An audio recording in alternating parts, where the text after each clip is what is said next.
आज हम बात करेंगे पेरियार के बारे में, who is one of the most prominent social reformist of India. He was active in south India और इनका जन्म 1879 मद्रास के अंदर हुआ था और इन्होंने सेल्फ रेस्पेक्ट मूवमेंट, आत्मसम्मान आंदोलन की इन्होंने शुरुआत करी थी और एक पार्टी बनाई थी द्रविड़र कागजम, जिसका मेन मोटिव था समाज के अंदर फैली हुई कास्ट सिस्टम की बुराइयों को ख़त्म करना, to eradicate the ills of caste system in society. बचपन से ही इन्होंने कास्ट सिस्टम और जातिवाद के जो इल इफेक्ट्स हैं इनको ऑब्जर्व कर लिया था और बहुत जल्दी उम्र में ही वे इसके क्रिटिक बन गए थे। 1919 के अंदर इन्होंने कांग्रेस पार्टी को ज्वाइन किया, कई सत्याग्रहों के अंदर भाग लिया इन्होंने, लेकिन 1925 के अंदर इन्होंने कांग्रेस पार्टी को छोड़ दिया क्योंकि इनका मानना था कांग्रेस पार्टी सिर्फ और सिर्फ ब्राह्मणों के हितों के लिए कार्य कर रही है, उसको सोशल चेंज से कोई मतलब नहीं है, जो कि इनका प्राइमरी मोटिव था। सोशल चेंज लाना चाहते थे, समाज के अंदर फैली हुई बुराइयों को ये दूर करना चाहते थे ताकि समाज आगे बढ़े। विदेशी इन्होंने यात्राएं करी थी काफ़ी, विदेशी कल्चर, विदेशी सोसाइटी से काफ़ी प्रभावित थे जहाँ पे कास्ट सिस्टम नहीं था और इनका मानना था कि अगर भारत से भी कास्ट सिस्टम चला जाए तो भारत भी पश्चिमी देशों की तरह विकासशील हो सकता है। इनका मानना था कि जो ब्राह्मणवाद है वह खासकर द्रविड़ कंट्री के अंदर ब्राह्मणवाद है वो हिंदी भाषियों की देन है और ओरिजिनली द्रविड्स जो हैं वही इंडिया के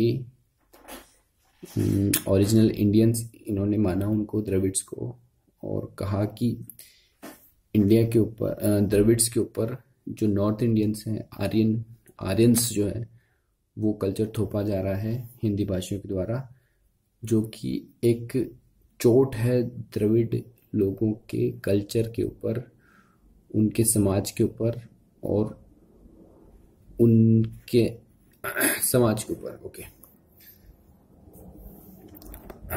उनका मानना है कि जो ब्राह्मणवाद साउथ इंडिया के अंदर है वह आर्यंस की देन है और इसकी वजह से ब्राह्मण्स नॉन ब्राह्मण्स को एक्सप्लॉइट करते हैं इकोनॉमिकली और सोशली, और नॉन ब्राह्मण के बैकवर्ड होने का कारण ब्राह्मणिज्म को इन्होंने माना है। इसके अंदर आगे चल के हम बात करेंगे कि इन्होंने 1949 के अंदर द्रविड़र कागजम पार्टी की इन्होंने स्थापना करी और जो कि आगे चल के डिवाइड हो गई थी और उसका एक हिस्सा है डीएमके पार्टी।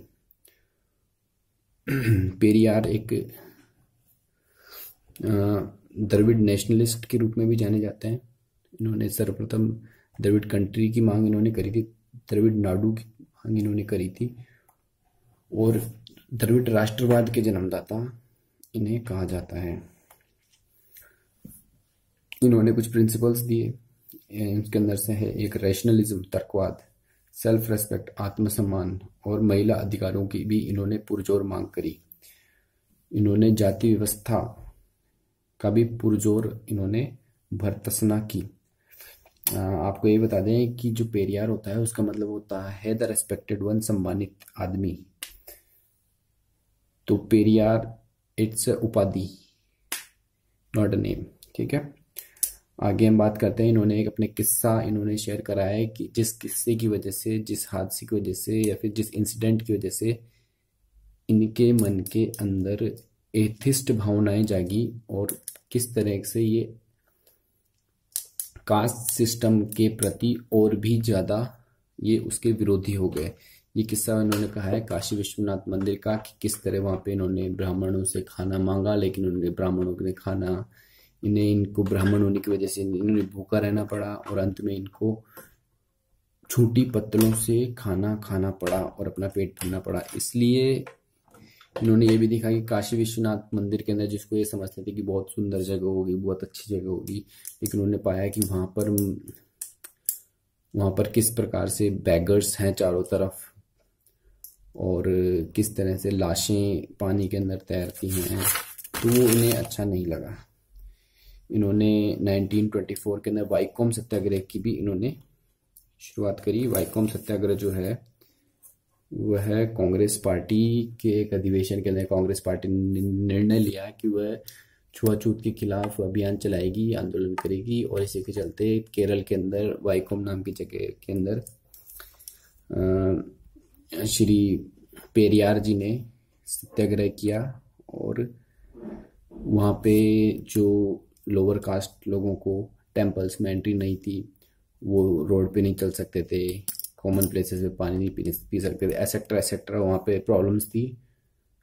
तो उसके खिलाफ इन्होंने बहुत ही बड़ा आंदोलन किया और ये इस चक्कर में जेल भी गए। गांधी जी और इनके बीच में तनातनी भी हुई। गांधी जी कास्ट सिस्टम के अगेंस्ट तो नहीं थे, छुआछूत के अगेंस्ट थे, लेकिन कास्ट सिस्टम उन्होंने जरूरी मानते थे वो, इसलिए उनके बीच में और पेरियार जी के बीच में थोड़ी सी रहती थी, जिस तरह से अंबेडकर और गांधी जी के बीच भी थी। खैर वो बात की है, आगे बात करेंगे कि इन्होंने आगे चल के वाइकोम सत्याग्रह 1924 के अंदर इन्होंने स्टार्ट किया। और इसके अंदर 1925 के अंदर उन्होंने सेल्फ रेस्पेक्ट मूवमेंट, 1925 में आपको बता दूं इन्होंने कांग्रेस छोड़ दी थी और फिर उन्होंने सेल्फ रेस्पेक्ट मूवमेंट चालू करा। और क्यों? क्योंकि ये कहते थे कि जो नेशनल लीडर्स हैं, खासकर कांग्रेस के जो लीडर्स हैं, वो सिर्फ पॉलिटिकल फ्रीडम के लिए लड़ रहे हैं और सोशल फ्रीडम के लिए कोई नहीं लड़ रहा। तो इन्होंने सोशल सेल्फ रेस्पेक्ट मूवमेंट की इन्होंने स्टार्ट करी। इसका मेन पर्पज था कि द्रविड़ लोग हैं उनके अंदर सेल्फ रेस्पेक्ट क्रिएट करना, सेंस ऑफ प्राइड क्रिएट करना उसका प्राइमरी मोटिव था। और इसी प्रोपेगेंडा को आगे बढ़ाने के लिए तमिल वीकली, एक अखबार है तमिल वीकली कूड़ी रासू, 1925 के अंदर स्टार्ट किया गया। और एक इंग्लिश जर्नल रिवोल्ट नाम से भी स्टार्ट किया गया। इसी प्रोपेगेंडा को इन दोनों अखबारों के माध्यम से आगे बढ़ाया गया। और इसी मूवमेंट, सेल्फ रेस्पेक्ट मूवमेंट के अंतर्गत ही कई स्कूल्स भी खोले गए, ट्रेनिंग सेंटर्स भी खोले गए, जिसके अंदर ये सिखाया जाता था कि किस तरीके से आप ब्राह्मणवाद से लड़ सकते हो, किस तरह से आप समाज के अंदर बदलाव ला सकते हो। ये एक सोशल रिवॉल्यूशन चाहते थे, नॉट जस्ट रिफॉर्म, सिर्फ रिफॉर्म नहीं, इनका कहना था कि सोशल रिवॉल्यूशन होना चाहिए। 1937 के अंदर आगे चल के जब सीएम बने राजागोपालाचारी, मद्रास के सीएम बने, तब उन्होंने तमिलनाडु के अंदर, मद्रास के अंदर हिंदी को कंपलसरी कर दिया, स्कूल्स के अंदर हिंदी को पढ़ाया जाना, जिसका कि वहाँ पे भारी विरोध हुआ, एगिटेशंस हुए। उसके अंदर सबसे आगे थे पेरियार, उन्होंने इसका पुरजोर विरोध करा। उनका मानना था कि Hindi is not superior to Dravid languages, और हिंदी को कंपलसरी करने का मतलब है कि द्रविड़ की जो लैंग्वेजेस हैं, तमिल है, तेलुगु है, ये इनका स्टेटस छोटा करना, हिंदी को कंपलसरी करना।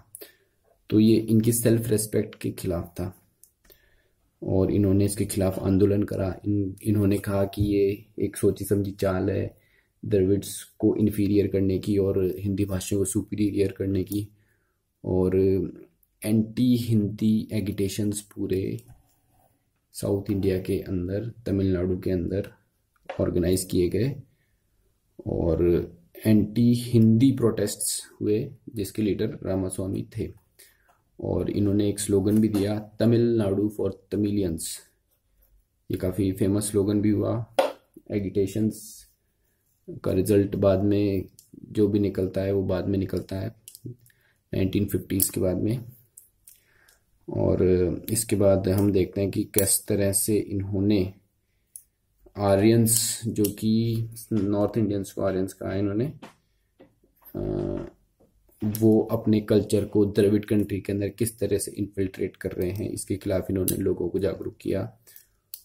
और सेल्फ रेस्पेक्ट की इन्होंने, कुल मिलाकर सेल्फ रेस्पेक्ट की इन्होंने बात करी।